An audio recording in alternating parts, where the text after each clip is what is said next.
ఎన్నికల దగ్గర పడే కొంది రాష్ట్రంలో రకరకాల సర్వేలు అయితే వస్తున్నాయి. రెండు తెలుగు రాష్ట్రాల్లో ఉన్న ప్రజలందరూ కూడా ఈ సర్వేల పట్ల తీవ్ర ఆసక్తితో ఉన్నారు. ఎందుకంటే ఏ పార్టీ గెలవబోతుంది, ఏ పార్టీకి ఎన్ని సీట్లు వస్తాయి, ఎవరు ముఖ్యమంత్రి అనే ఆతృత సాధారణంగా ఉండటం సహజం. అందులో ఆంధ్రప్రదేశ్లో కొంచెం ఎక్కువగానే ఉంది. అందులో ఎన్నికల దగ్గర పడే కొంది, ఎన్నికల ప్రచారం పెరిగే కొంది ఆ హీట్ అనేది చాలా ఎక్కువ స్థాయిలో ఉంటుంది. తాజాగా హెరాల్డ్ అనే ఒక రిపోర్ట్ అయితే బయటకు రావడం జరిగింది. గతంలో చేసినటువంటి అనేక సర్వేలు కూడా ఈ హెరాల్డ్ ఇచ్చినటువంటి ఫలితాలకు దగ్గరగా ఉన్న నేపథ్యంలో ఇప్పుడు దీని సర్వే పట్ల కూడా ప్రజలు ఆతృతగా ఉన్నారు. అయితే మిగతా సర్వేలతో పోలిస్తే ఇది కొంత వైసీపీకి ఊరట అని చెప్పొచ్చు. ఎందుకంటే మిగతా సర్వేలన్నీ కూడా వైసీపీకి 30 సీట్లు మించి ఇచ్చే పరిస్థితి లేదు. బట్ ఇది మాత్రం 50 సీట్ల వరకు అయితే ప్రస్తుతానికి అంచనా వేస్తున్న పరిస్థితి. బట్ ఇంకా నెల రోజులు ఎన్నికలు ఉన్నాయి కాబట్టి ఆ ఫలితాలు అయితే తారుమారే అవకాశం ఉంది. అంటే మొత్తంగా ఇది కూడా ఏం చెప్తుందంటే కూటమి విజయం ఖాయం, అందులో సందేహమే లేదు. మ్యాజిక్ ఫిగర్కి ఎటువంటి డోకా లేదు. కూటమి విజయాన్ని ఎవరు అడ్డుకోలేరు. కాకపోతే మిగతా సర్వేలన్నీ వైసీపీకి 25 నుంచి 35 మధ్య, అంటే మిడిల్గా చెప్పుకుంటే 30 సీట్లు చెబుతున్న పరిస్థితి. బట్ ఇది మాత్రం ఇంకొక 20 సీట్లు ఎక్కువే చెబుతుంది. సో ఏ స్థానాల్లో గెలిచే అవకాశం ఉంది, పార్లమెంట్ ఎన్ని గెలిచింది ఏంటనేది ఆ పార్టీల వైజ్గా కూడా అయితే ఇవ్వడం జరిగింది. ఒకసారి ముందు అసెంబ్లీలో అయితే మనం ఒకసారి చూద్దాం. సో ఇవి అసెంబ్లీ పరంగా మనం కనుక తీసుకుంటే ఇక్కడ చూడొచ్చు. ఇది మొత్తం 175 సీట్లకు గాను వైసీపీ 53 సీట్లు సాధించే అవకాశం ఉంది. ఇక ఇదే సమయంలో టీడీపీ అంటే కూటమి, ఎన్డీఏ కూటమిగా చెప్పుకోవచ్చు మనం. ఈ ఎన్డీఏ కూటమి 91 సీట్లు, నేను ఇందాకే చెప్పాను, గెలవటం అయితే ఖాయం, అందులో డోకాయే లేదు. 91 సీట్లతో ప్రస్తుతానికి ఉంది. మిగిలిన 38 సీట్లతో అయితే టైట్ పోటీ, నువ్వా నేను అన్నట్టుగా ఉంది. ఇప్పుడు ఏమీ చెప్పలేని పరిస్థితి. బట్ చివరికి వచ్చేటప్పటికి ఎడ్జ్ మాత్రం ప్రతిపక్షాలకి రావచ్చు. ఎందుకంటే అధికార పార్టీ మీద అనేది వ్యతిరేకత పెరుగుద్ది తప్ప ఎక్కడ తగ్గదు. ఇక ఇదే సమయంలో కానీ మనం ఒకసారి శ్రీకాకుళం నుంచి పరిశీలిస్తే ఆ వైసీపీ గెలుస్తుంది అన్న సీట్లు ఏంటనేది మనం ఒకసారి చూద్దాం. శ్రీకాకుళంలోకి వచ్చేటప్పటికి శ్రీకాకుళం, పాలకొండ, ఎచ్చెర్ల ఈ 3 గెలుస్తుంది. ఇక తూర్పుగోదావరికి వచ్చేటప్పటికి రంపచోడవరం, అనపర్తి, తుని ఇవైతే గెలుస్తున్నట్టుగా తెలుస్తుంది. ఇక విజయనగరం చూసుకునేటప్పటికి గజపతి నగరం, చీపురుపల్లి, నెల్లిమర్ల, కురుపాం, సాలూరు, పార్వతీపురం ఈ 6 కూడా గెలుచుకుంటున్నట్టు తెలుస్తుంది. ఇక విశాఖపట్నంలో అరకు, పాడేరు, మడుగుల, విశాఖ సిటీ 1 ఈ 4 విశాఖలో గెలుచుకునే అవకాశం ఉందని చెప్తున్నారు. ఇక చిత్తూరు, మదనపల్లి, పొంగనూరు, సత్యవేడు, జీడి నెల్లూరు, చంద్రగిరి, పోతలపట్టు ఈ ప్రాంతాలు అంటే ఈ 6 గెలుచుకుంటుంది. ఇక పశ్చిమ గోదావరిలో మాత్రం కేవలం ఒక పోలవరం గెలుచుకునే అవకాశం ఉందని చెప్తున్నారు. ఆ మిగిలిన సీట్లన్నీ కూడా దాదాపుగా కూటమి గెలుచుకునే అవకాశం ఉంది. సో ఇక కృష్ణాకి వచ్చేటప్పటికి తిరువూరు, పామర్రు, విజయవాడ వెస్ట్ని గెలుచుకునే అవకాశం ఉందని చెప్పి చెప్తున్నారు. ఇక గుంటూరుకి వచ్చేటప్పటికి గుంటూరు తూర్పు, మాచర్ల, బాపట్ల, నరసరావుపేట ఇవైతే గెలుచుకునే అవకాశం ఉంది. ఇక నెల్లూరు వచ్చేటప్పటికి సూళ్లూరుపేట, సర్వేపల్లి, ఆత్మకూరు ఈ 3 గెలుచుకునే అవకాశం ఉంది. ప్రకాశం, మార్కాపురం, గిద్దలూరు, ఎర్రగొండపాలెం, చీరాల ఈ 4 గెలుచుకునే అవకాశం ఉంది.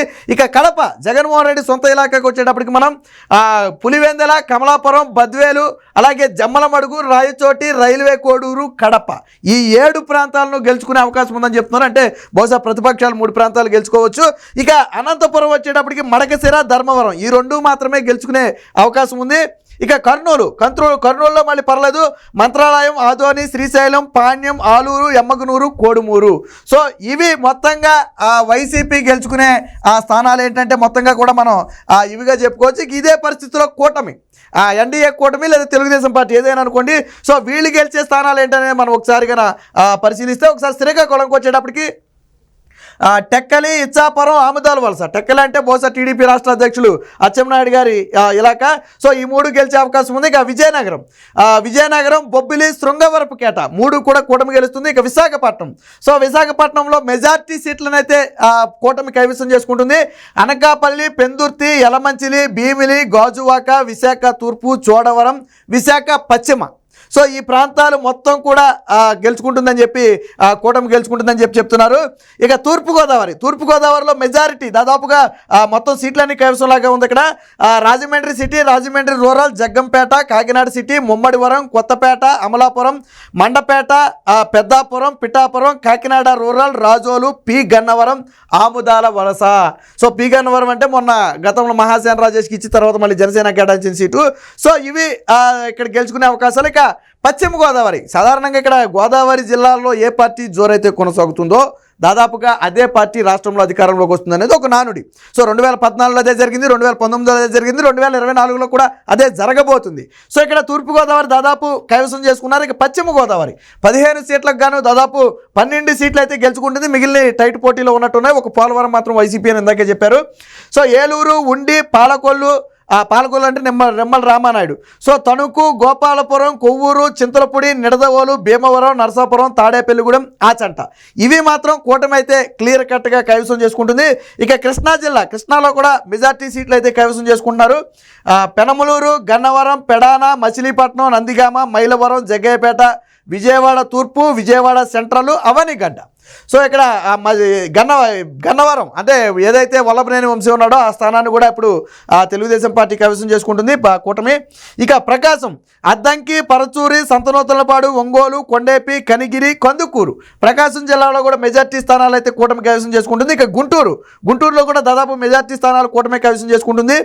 గుంటూరు పశ్చిమ, తాడికొండ, పత్తిపాడు, మంగళగిరి, నారా లోకేష్ కాన్స్టిట్యున్సీ మంగళగిరి, పొన్నూరు, సత్తెనపల్లి, పెదకూరపాడు, వినుకొండ, గురజాల, చిలకలూరుపేట, రేపల్లి, ఉయ్యూరు, తెనాలి, సో వేమూరు, తెనాలి ఈ మొత్తం కూడా అయితే గుంటూరులో కూటమి కైవసం చేసుకుంటుంది. ఇక నెల్లూరు రూరల్, అలాగే నెల్లూరు సిటీ, గూడూరు, వెంకటగిరి ఈ మొత్తాన్ని కూడా టీడీపీ 4 సీట్లను అయితే టీడీపీ కైవసం చేసుకుంటుంది. కర్నూలు, పత్తికొండ, నందికొట్కూరు, బనగానపల్లె ఈ 4 కైవసం చేసుకుంటుంది. ఇక చిత్తూరు, పలమనేరు, కుప్పం అంటే చంద్రబాబు గారిది, అలాగే నగరి అంటే రోజా కాన్స్టిట్యున్సీ కూడా కూటమి గెలుచుకుంటున్నట్టు చెప్తున్నారు. పీలేరు, శ్రీకాళహస్తి ఇవన్నీ కూడా కూటమి కైవసం చేసుకుంటుంది. ఇక అనంతపురం లాస్ట్గా పెనుగొండ, హిందూపురం అంటే బాలకృష్ణ, ఉరవకొండ, కళ్యాణదుర్గం, తాడిపత్రి, సింగనమల, రాయదుర్గం ఇవన్నీ కూడా టీడీపీ అయితే కైవసం చేసుకుంటుంది. మొత్తంగా ఇవి 53 స్థానాలు కాగా ఇవి మొత్తం 91 స్థానాలుగా ఉన్నాయి. సో టైట్ పోటీ ఉంది, వాటిని కూడా ఒకసారి చూద్దాం. సో మొత్తం సీట్లలో టఫ్ పోటీ, నువ్వా నేనా అన్నట్టు డూ ఆర్ డై లాగా ఉన్నటువంటి సీట్లు అయితే 31 సీట్లు ఉన్నాయి. సో ఏ జిల్లాలో ఎన్ని సీట్లు ఉన్నాయనేది మనం ఒకసారి ఇక్కడ పరిశీలిద్దాం. శ్రీకాకుళంలో 4 సీట్లు ఉన్నాయి. పలాస, రాజాం, నరసన్నపేట, పాతపట్నం ఈ 4 కూడా టైట్ పోటీలో ఉన్నాయి. ఇక విజయనగరంలో అయితే ఏమీ లేవు. ఇక విశాఖపట్నంలో కూడా 4 టైట్ పోటీలో కనపడుతున్నాయి. విశాఖ దక్షిణం, అలాగే విశాఖ ఉత్తరం, అలాగే పాయకరావుపేట. సో పాయకరావుపేట కూడా టైట్గా ఉన్నట్టుగా అయితే కనపడుతుంది. పాయకరావుపేట అంటే టీడీపీ మహిళా అధ్యక్షురాలు అనిత అయితే పోటీ చేస్తున్నట్టుగా ఉంది. ఇక తూర్పుగోదావరి రాజానగరం, ప్రత్తిపాడు, రామచంద్రపురం. ఇక పశ్చిమ గోదావరిలో 2 సీట్లు ఉంగుటూరు, దెందులూరు ఈ 2 టైటు. దెందులూరు అంటే బహుశా చింతమనేని ప్రభాకర్ గారి కాన్స్టిట్యున్సీ అయితే టైట్లో ఉన్నట్టు చెప్తున్నారు. ఇక కృష్ణాకు వచ్చేటప్పటికి నూజివీడు, కైకులూరు, గుడివాడ అంటే కొడాలి నాని కాన్స్టిట్యున్సీ ప్రస్తుతానికి టైట్లో ఉంది. ఇక్కడ వైసీపీ గెలవడం కష్టంగానే ఉంది. ఇక ప్రకాశంకి మాత్రం ఒక దర్శి ఉంది. గుంటూరులో ఏమీ లేవు. నెల్లూరు వచ్చేటప్పటికి ఉదయగిరి, కావలి, కోవూరు ఈ 3 టైట్లో ఉన్నాయి. ఇక చిత్తూరు వచ్చేటప్పటికి తిరుపతి, తంబళ్ళపల్లె కీలకమైనటువంటి తిరుపతి ప్రస్తుతానికి టైట్గా అయితే ఉన్నట్టుగా కనపడుతుంది. ఇక కడపకు వచ్చేటప్పటికి ప్రొద్దుటూరు, మైదుకూరు, రాజంపేట ఈ 3 అంటే వైసీపీ కంచుకోట్లుగా ఉన్నటువంటి ప్రాంతాల్లో కూడా ఇప్పుడు టైట్ పోటీ ఏర్పడే పరిస్థితి. సో అనంతపురం వచ్చేటప్పటికి రాప్తాడు, పుట్టపర్తి, అనంతపురం, గుంతకల్లు, కదిరి ఈ 4 కూడా టైట్ పోటీలో ఉన్నాయి. ఇక కర్నూలు, నంద్యాల, అవనిగడ్డ, ఆళ్లగడ్డ, దోన్ ఈ 3 కూడా టైట్ పోటీలు అయితే ఉండడం జరిగింది. ఇక ఎంపీ స్థానాలను మనం ఒకసారి పరిశీలిద్దాం దీన్ని బేస్ చేసుకుని. సో ఎంపీ స్థానాలు మనం ఒకసారి కన్నా పరిశీలించుకుంటే వైఎస్ఆర్సీపీ మొత్తంగా 25కు గాను 5 స్థానాలు గెలవబోతుంది. అరకు, కడప, రాజంపేట, తిరుపతి, నంద్యాల రాష్ట్రం మొత్తం మీద 25 స్థానాలకు గాను 5 స్థానాలు మాత్రమే వైసీపీ గెలవబోతుంది. ఇక టీడీపీ 9 స్థానాలు గెలవబోతుంది. అంటే ఇండివిజువల్గా బీజేపీ, జనసేన విడివిడిగా ఇవ్వటం అయితే జరిగింది. సో శ్రీకాకుళం, విశాఖపట్నం, బాపట్ల, విజయవాడ, గుంటూరు. విజయవాడ అంటే కేశినేని నాని ఈసారి వైసీపీ నుంచి పోటీ చేస్తున్న కేశినేని నానికి షాక్ తగులుతుంది. కేశినేని చిన్ని అక్కడ టీడీపీ నుంచి ఉన్నారు. గుంటూరు, హిందూపురం, అమలాపురం, చిత్తూరు, నెల్లూరు. సో ఈ 9 స్థానాలు ఎంపీ స్థానాలను అయితే తెలుగుదేశం పార్టీ క్లియర్ కట్గా గెలుచుకుంటుంది. ఇకపోతే బీజేపీకి ఇచ్చినటువంటి స్థానాలను చూసుకుంటే మనం రాజమండ్రి, నరసాపురం ఈ 2 స్థానాలు బీజేపీ కైవసం చేసుకుంటుంది. ఇక జనసేన మచిలీపట్నం అయితే కైవసం చేసుకుంటుంది. ఇకపోతే గట్టి పోటీ ఇక ఇందులో కూడా నువ్వా నేనా అన్న పోటీ కొన్నిటికైతే ఉంది. ఎందులో అనేది మనం ఒకసారి పరిశీలిస్తే అనకాపల్లి, ఏలూరు, ఒంగోలు, అనంతపురం, కర్నూలు, విజయనగరం, నరసరావుపేట, కాకినాడ. సో ఈ 8 ప్రాంతాల్లో గట్టి పోటీ అయితే ఉంది. అయితే ఇందులో మెజారిటీ ఇప్పుడు ఏలూరు ఉంది, ఫర్ ఎగ్జాంపుల్ ఉమ్మడి వెస్ట్ గోదావరి, అందులో ఆ మెజారిటీ సీట్లను తెలుగుదేశం పార్టీ గెలుచుకుంటుంది, కూటమి గెలుచుకుంటుంది కాబట్టి ఖచ్చితంగా గెలిచే అవకాశం ఉంది. రెండోది మనకేంటంటే ఇక్కడ విడివిడిగా ఇవ్వటం జరిగింది. సో కానీ ఇక్కడ కూటమి ఒకటిగా ఏకమైనప్పుడు ఖచ్చితంగా దాని ప్రభావం ఎక్కువ ఉంటుంది. రెండోది ఎన్నికలకి ఇంకా దాదాపు నెల రోజుల సమయం ఉంది. నెల అంటే చాలా ఎక్కువ. ఈ సమయంలో అనేక మిరాకిల్స్ జరగవచ్చు. ప్రధానంగా అధికార పార్టీ మీద ఎప్పుడూ వ్యతిరేకత అనేది పెరుగుతూనే ఉంటుంది, అందులో సందేహం లేదు. 2019లో టీడీపీ మీద ఎందుకు పెరిగిందంటే వాళ్ళు అధికారంలో అప్పుడు ఉన్నారు కాబట్టి వ్యతిరేకత అంటే వాళ్ళ మీద ఉంటుంది, ప్రతిపక్షంలో ఉన్న వాళ్ళకి ఏమి ఉండదు. ఇప్పుడు తాజాగా పరిస్థితిని ఎవరు ఎదుర్కోవాలంటే జగన్మోహన్ రెడ్డి ఎదుర్కోవాలి. సో ఈ రూపంలో చూసినా కానీ వచ్చే ఎన్నికల నాటికి వైసీపీ మరింత గొడ్డు పరిస్థితి ఎదుర్కొనే అవకాశం ఉంది. ఏదైతే మనం 31 స్థానాలు అసెంబ్లీ స్థానాలు టైట్ పోటీ అని చెప్తున్నాము, ఆ 30లో దాదాపుగా 25 స్థానాలు ఆ కూటమి వైపు మగ్గే అవకాశం ఉంటుంది. ఒక 5 నుంచి 6 స్థానాలు ఏమైనా వైసీపీ అదనంగా గెలుచుకుంటే గెలవచ్చు, కానీ ఆ మెజార్టీ స్థానాలు కైవసం చేసుకునే అవకాశం ఉంటుంది. అలాగే ఇప్పుడు గెలుస్తుంది అన్నవి కూడా చావు తప్పి కొనలొట్టపోయినట్టు ఓడిపోవచ్చు. ఇప్పుడు టీడీపీ గెలుస్తుంది అనుకున్న దాంట్లో వైసీపీ గెలవచ్చు, వైసీపీ గెలుస్తుంది అనుకున్న దాంట్లో టీడీపీ గెలవచ్చు. సో ఇతర సర్వేలతో పోలిస్తే మాత్రం ఇప్పుడున్న రమారమీని చూసుకున్నా కానీ 91 స్థానాలకు మరొక ఆ 21 నుంచి 22 స్థానాలు వేసుకున్నప్పటికీ కూడా దాదాపుగా ఆ తెలుగుదేశం పార్టీ అంటే ఎన్డీఏ కూటమి 110 నుంచి 120 సీట్లు గెలుచుకునే అవకాశం అయితే కనపడుతుంది.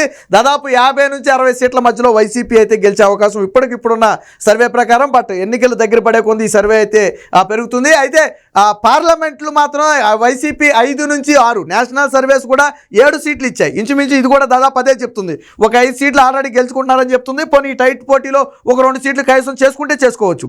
అలా చూసినా కానీ 7 స్థానాలకు మించి వైసీపీ పార్టీ గెలిచే అవకాశం అయితే కనపట్లేదు. ఓవరాల్గా ఈ హెరాల్డ్ సర్వే కూడా ఏం తేల్చి చెప్పిందంటే వచ్చే ఎన్నికల్లో కూటమి ప్రభంజనం కొనసాగుతుంది.